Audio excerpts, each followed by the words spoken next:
This is a 2000 Yamaha R6, and yes, it runs. Yes, I paid only $400 for it, and in this video we're going to share with you all the quirks and features of this magnificent machine.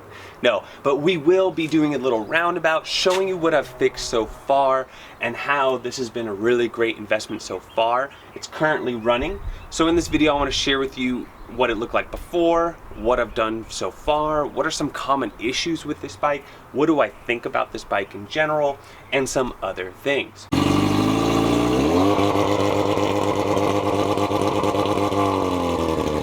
So the first thing you're probably noticing is this bike doesn't have any fairings on it, and I'll show some pictures of the fairings that were included. It does have the rear fairing here, but that was really messed up. The other thing is this bike was in a front end accident, so it's pretty much missing everything. Handlebars, the master cylinder, everything up in here. Headlight is broken, I need to go get a new one. A guy down my street was moving. I saw this in the front yard. I was like, if this guy just wants to get rid of this thing, I'll give him a couple $100. The way the negotiation worked is he wanted like $700 for it. I said I'd pay a couple $100 for it, and we ended up agreeing on $400. And to get it to where you've seen it so far, I'll put a spreadsheet up on the screen and you'll be able to see what I've spent and what I've done. But so far, I think we're like around $1,000, and it's totally ready to roll. If I just want to get some fairings and a headlight, that's pretty much what I'm down to at this point. So here's the photo I took the night that we rolled it up to my house. And as you can see, the fairings were still somewhat connected there, but I don't know if you can see that, but on the left handlebar there, he just strap tied on a big rod because the left handlebar was missing. You couldn't even steer it. You couldn't use the front brake, so we had to use the rear brake to slow it down as we were transporting it. We just walked it over. But you could see, why I didn't want to spend so much money. I knew that the entire front end needed to be looked over because the brakes weren't working. I couldn't test the forks out. It was missing handlebars. And then that back tire, you're going to see the back tire in a second, was just totally bald.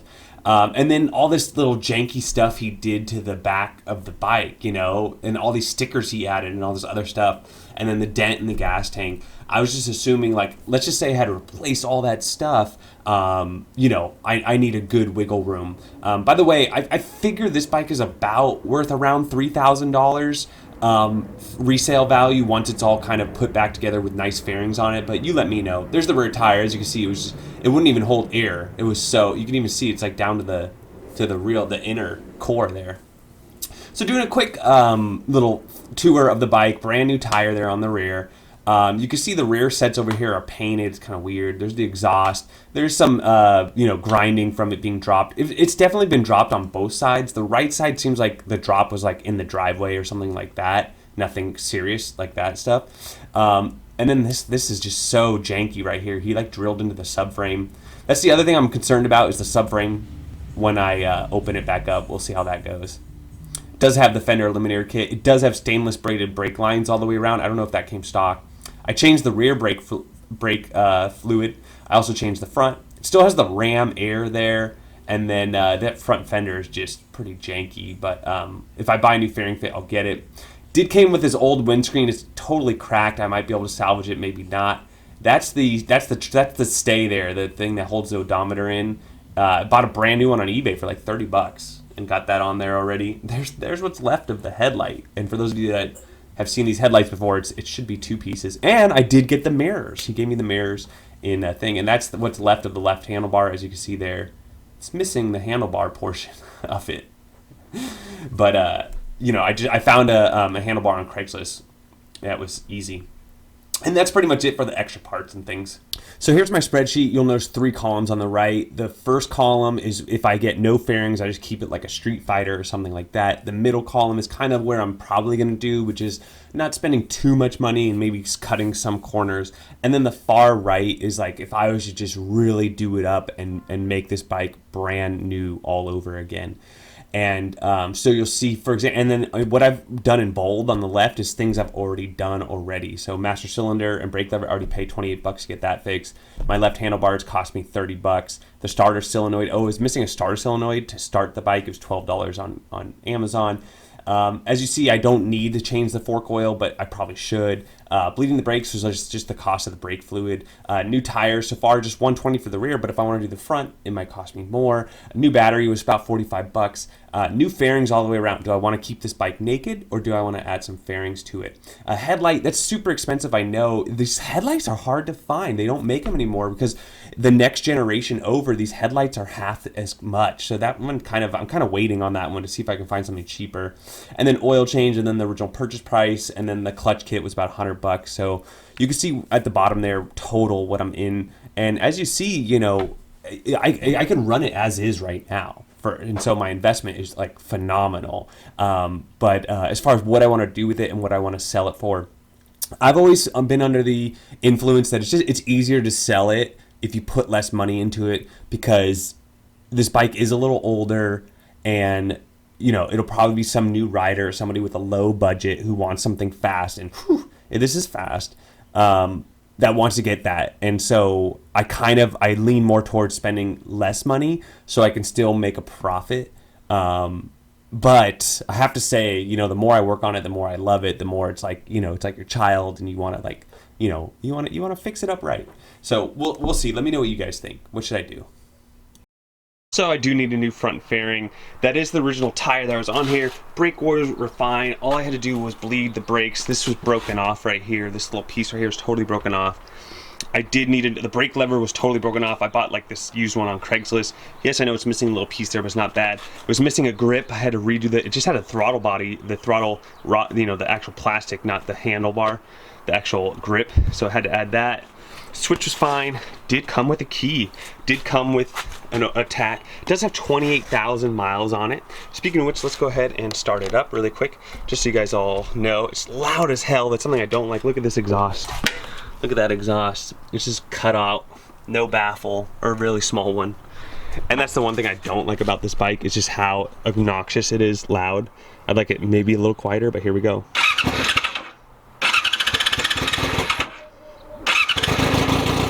So you do see a big dent on the tank right there. That's unfortunate, but you know, it's really not, I mean, big. I mean, it's not too bad, as you see. I'm probably just gonna leave that. More rash and stuff.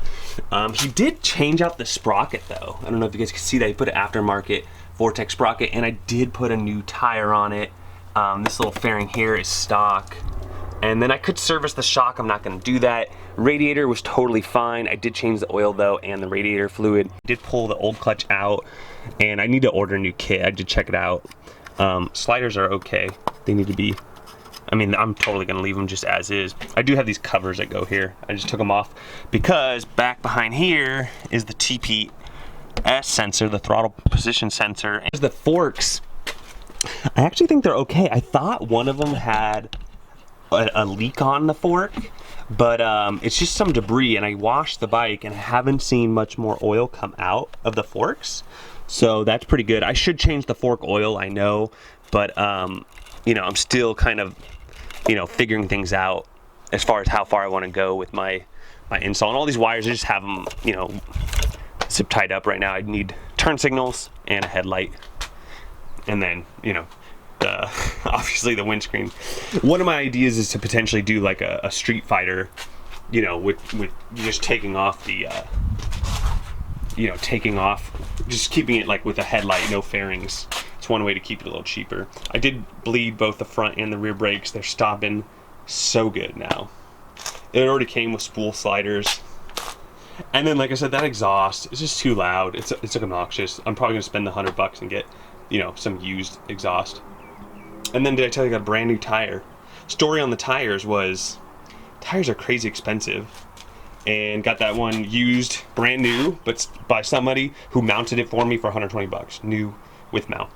And then it does have the hidden license plate underbody.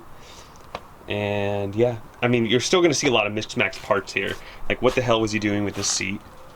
It's all screwed in. Dude was a hack job. A lot of little hack jobs. He had like little, see all these scratches? He would like strap tie, you know, he would travel long distances with this thing. So he'd go from like, you know, 100-mile trips and use it as like a utility vehicle. Like this, like I guess he painted this. Not really sure what happened there. And then like, look at this front fender. Like, who does that to their front fender? Like it's like off of another motorcycle, or you crashed it and then you repainted it like 2 or 3 times. So one of the issues I had when I bought this bike, and I finally got it to start, I took it out on the road, and I only got about half the power of this bike. It would like bog down. When I got on the freeway, it would only go to about 10,000 RPM, and you would shift, and it, just wouldn't have the power. And so these are the things that I went through. Mine, I think, ended up, because I changed 2 things at the same time, but mine was the TPS sensor. It's very, even just tightening the screw or messing with it can throw off the sensor, and if it's too high or too low, you need to check that. So grab a manual and double check that. But here's some other things to check out. Is I undid the spark plugs. I checked the ignition coils. I took a voltmeter and checked the ohms on it. They were all the same ohms, so it was fine. The TPS sensor, I had to take off the carbs and do that. Cleaning the carbs, I took the carbs entirely off the motor. I put, make sure you put a piece of tape over the motor so you don't drop anything in the motor when it's open. And I just, cleaned it all with carb cleaner, opened up the jets, blew out the jets, cleaned them, make sure there's nothing stuck in there. New gas. I mean, this bike was sitting for 2 or 3 years. Make sure you get brand new gas. Gas does go bad. While you're at it, change that fuel filter. It's probably not good either. Usually they're made out of paper. They don't last that long, especially when they're not being used. And then it could be these 3 things on the bottom, but there's probably more unlikely. You have a bad ground, or it's not ground correctly. Maybe one of your wires are eaten through or got rubbed off. You could have a vacuum leak, and you might not. Your carbs might not be tuned correctly. The air to fuel mixture. There is a adjusting knob on your carb that you can adjust, but I didn't play with mine at all, and it was fine. So I didn't record a lot of my process of working on the bike. I've done so many little things to it. I probably have about 20 hours into it now, but I have to say it's been very enjoyable for me. I've been riding bikes for a really long time. I'll actually show you all the bikes I've owned so far. I actually have a spreadsheet of it. But here's me just taking off the air box. I took off the gas tank. Like I said, I drained the gas tank out. I checked all the gas lines, took the air box out, checked all the vacuum lines, and then I actually took the carbs out and cleaned them, cleaned all the jets out. This probably would have been a good time for me to change the spark plugs as well, but I think I mentioned earlier in the video, I actually did the spark plugs at a different time, and I went in through the radiator through the front, and I was able to get them all out and all back in. I literally took them all 4 out.